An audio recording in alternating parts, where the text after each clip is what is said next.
Champion of the World, Chapter 10, The Great Shooting Party. As soon as the doctor had driven away from the filling station, I went into the office and got out the sign that said, "Sorry, closed." I hung it on one of the pumps. Then I headed straight for the caravan. I was too tired to undress. I didn't even take off my dirty old sneakers. I just flopped down on the bunk and went to sleep. The time was 5 minutes past 8 in the morning.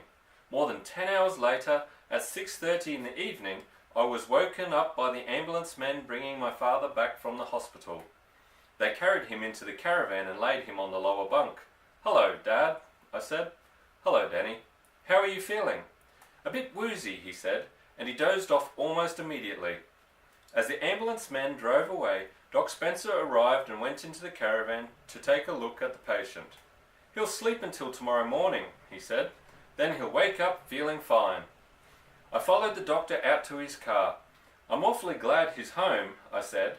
The doctor opened the car door, but he didn't get in. He looked at me very sternly and said, "When did you last have something to eat, Danny?" "Something to eat?" I said. "Oh, well, I had, Suddenly I realized how long it had been. I hadn't eaten anything since I had had supper with my father the night before. That was nearly 24 hours ago. Doc Spencer reached into the car and came out with something huge and round wrapped up in grease-proof paper. "My wife asked me to give you this," he said. "I think you'll like it. She's a terrific cook." He pushed the package towards me, then he jumped into the car and drove quickly away. I stood there clasping the big round thing tightly in my hands. I watched the doctor's car as it went down the road and disappeared round the curve. After it had gone, I still stood there watching the empty road. After a while, I turned and walked back up the steps into the caravan with my precious parcel. I placed it in the center of the table, but I didn't unwrap it yet. My father lay on the bunk in a deep sleep. He was wearing hospital pajamas. They had brown and blue stripes. I went over and gently pulled back the blanket to see what they had done to him. Hard white plaster covered the lower part of his leg and the whole of his foot, except for the toes. There was a funny little iron thing sticking out below his foot, presumably for him to walk on. I covered him up again and returned to the table. Very carefully, I now began to unwrap the grease-proof paper from around the doctor's present, and when I had finished, I saw before me the most enormous and beautiful pie in the world. It was covered all over, top, sides and bottom, with a rich golden pastry. I took a knife from beside the sink and cut out a wedge. I started to eat it in my fingers, standing up. It was a cold meat pie. The meat was pink and tender with no fat or gristle in it, and there were hard-boiled eggs buried like treasures in several different places. The taste was absolutely fabulous. When I had finished the first slice, I cut another and ate that too. God bless Dr. Spencer, I thought, and God bless Mrs. Spencer as well. The next morning, a Monday, my father was up at 6 o'clock. "I feel great," he said. He started hobbling round the caravan to test his leg. "It hardly hurts at all," he cried. "I can walk you to school." "No," I said, "no. I've never missed one yet, Danny. It's 2 miles each way," I said. "Don't do it, Dad, please." So that day I went to school alone, but he insisted on coming with me the next day. I couldn't stop him. He had put a woolen sock over his plaster foot to keep his toes warm, and there was a hole in the underneath of the sock so that the metal thing could poke through. He walked a bit stiff-legged, but he moved as fast as ever, and the metal thing went clink on the road each time he put it down. And so life at the filling station returned to normal, or anyway, nearly to normal. I say nearly because things were definitely not quite the same as they had been before. The difference lay in my father. A change had come over him. It wasn't a big change, but it was enough to make me certain that something was worrying him quite a lot. He would brood a good deal, and there would be silences between us, especially at supper time. Now and again I would see him standing alone and very still in front of the filling station, gazing up the road in the direction of Hazel's Wood. Many times I wanted to ask him what the trouble was, and had I done so, I'm sure he would have told me at once. In any event, I knew that sooner or later I would hear about it. I hadn't long to wait. About 10 days after his return from hospital, the two of us were sitting out on the platform of the caravan watching the sun go down behind the big trees on the top of the hill across the valley. We had had our supper, but it wasn't my bedtime yet. The September evening was warm and beautiful and very still. "You know what makes me so hopping mad?" he said to me all of a sudden. "I get up in the mornings feeling pretty good. Then about 9 o'clock every single day of the week, that huge silver Rolls Royce comes swishing past the filling station, and I see the great big bloated face of Mr. Victor Hazel behind the wheel. I always see it. I can't help it, and as he passes by, he always turns his head in my direction and looks at me. But it's the way he looks at me that is so infuriating. There is a sneer under his nose and a smug little smirk around his mouth, and although I only see him for 3 seconds, it makes me madder than mackerel. What's more, I stay mad for the rest of the day. I don't blame you," I said. A silence fell between us. I waited to see what was coming next. "I'll tell you something interesting," he said at last. "The shooting season for pheasants starts on Saturday. Did you know that?" "No, Dad, I didn't." "It always starts on the 1st of October, he said, "and every year Mr. Hazel celebrates the occasion by giving a grand opening day shooting party." I wondered what this had to do with my father being madder than a mackerel, but I knew for certain there would be a connection somewhere. "It is a very famous event, Danny, that shooting party of Mr. Hazel's." "Do lots of people come?" I asked. "Hundreds," he said.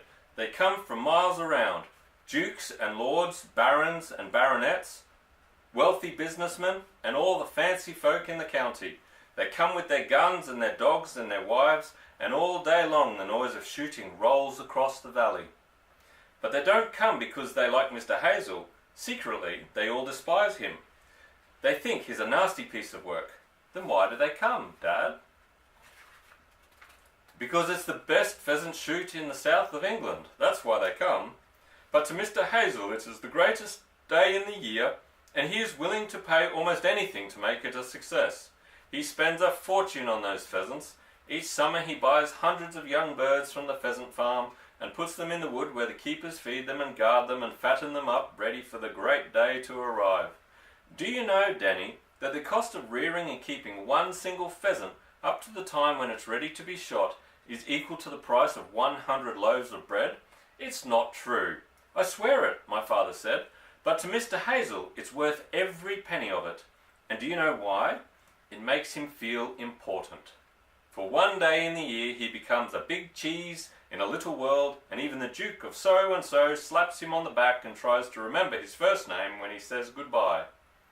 My father reached out a hand and scratched the hard plaster just below his left knee.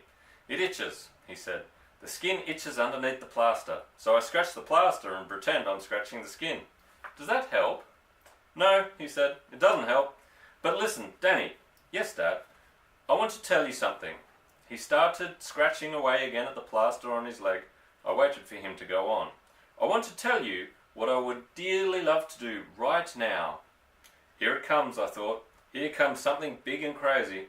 I could tell something big and crazy was coming simply from watching his face. "It's a deadly secret, Danny." He paused and looked carefully all around him.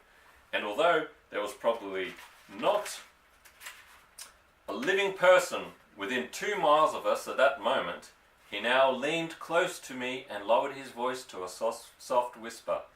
"I would like," he whispered, "to find a way of poaching so many pheasants from Mr. Hazel's wood that there wouldn't be any left for the big opening day shoot on October the 1st.